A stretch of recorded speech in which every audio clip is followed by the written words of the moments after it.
उनकी आत्मा भटकने वाले मिलके उनको दफनाया, पीछे उनको दफनाया गया। फ्रेंड्स, सबको मेरा नमस्कार। तो आज मैं रेडी हो गया हूँ, तो अब हम जाएंगे एक हॉरर प्लेस पे। उस हॉरर प्लेस में एक बहुत बड़ा कहानी भी है, तो जब उधर पहुँचेंगे तो आपको प्लेस भी दिखाएंगे और कहानी भी बताएंगे। हम जगह पे पहुँच गए। वैसे तो मैं भूत प्रेत पे विश्वास नहीं करता, तो गाँव वाले जो बोल रहे हैं आपको मैं वो कहानी सुनाऊँगा। तो जगह है वो जो बनाना का पेड़ दिख रहा है वही उनका घर था, तो कहानी मैं आपको बताऊंगा। तो चलिए वीडियो को स्टार्ट करते हैं।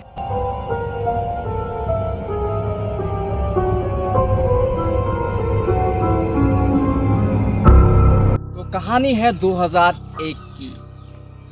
तो मैंने जो आपको बनाना का जो पेड़ दिखाया था उसमें एक घर था। उस घर में एक बूढ़ी औरत और 25 या 20 साल की एक लड़की थी। वो 20-25 साल की लड़की एक दिन अपने घर से भाग गई और उन्होंने 3 या 4 साल अपने मायके में रहा।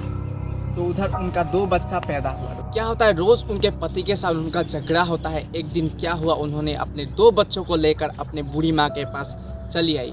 तो हम अभी आगे चलते हैं, आपको लोकेशन दिखाते हैं, आइए।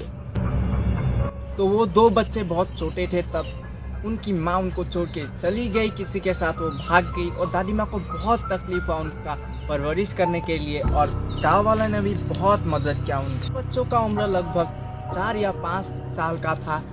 और एक दिन क्या हुआ, उनकी माँ फिर से घर में आ गई और रात के 12 या 1 बजे थे। पति के साथ उनका झगड़ा हुआ। उनके पति ने उनको बहुत मारा। उनका जो शरीर था पूरा खून से लथपथ था। वो पूरा रो रही थी। रात के 12 या 1 बजे थे।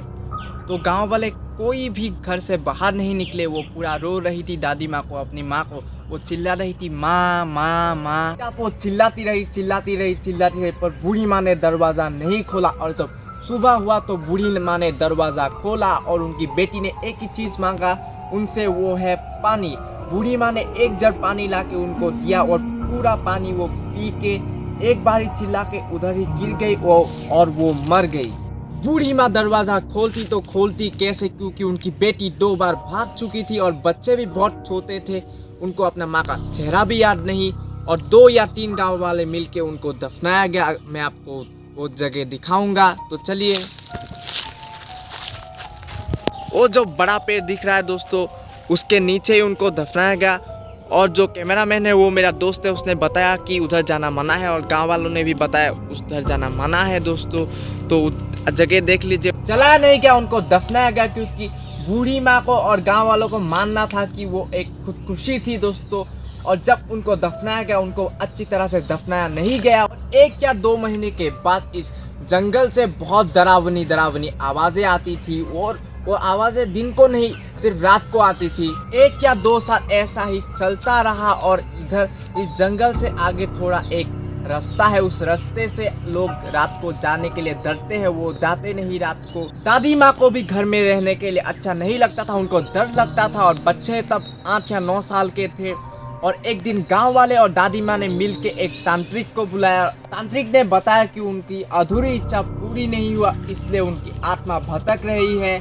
और गांव वालों का मानना था कि उनकी बूढ़ी माँ ने आखिरी समय पर उनको घर में आने के लिए नहीं दिया, इसलिए उनकी आत्मा भटक रही है। मैं जगह दिखाना चाहता हूँ। और तांत्रिक ने बताया कि उस जगह पे ही एक हवन करना पड़ेगा। तो उसके पेड़ के नीचे उनको दफनाया गया था। तो नीचे हवन हुआ और तांत्रिक ने बताया कि उनकी जो कोई आखिरी निशानी है तो उन दादी माँ से मांगा। और दादी माँ के पास सिर्फ एक लॉकेट था और तांत्रिक को दे दिया। और तांत्रिक ने उस लॉकेट को जला दिया और बोला कि 2 या 3 साल इस जगह में कोई नहीं आए।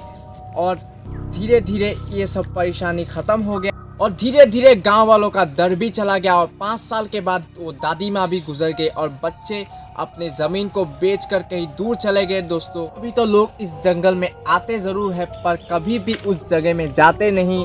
पर हम भी जा सकते हैं दोस्तों उस जगह में, पर बड़े जो बोलते हैं अच्छे के लिए बोलते हैं। तो इस जगह का नाम डिस्क्रिप्शन में दे दूँगा। अगर आप आना चाहते हैं, इस जगह को देखना चाहते हैं तो ज़रूर आइए। Thanks for watching.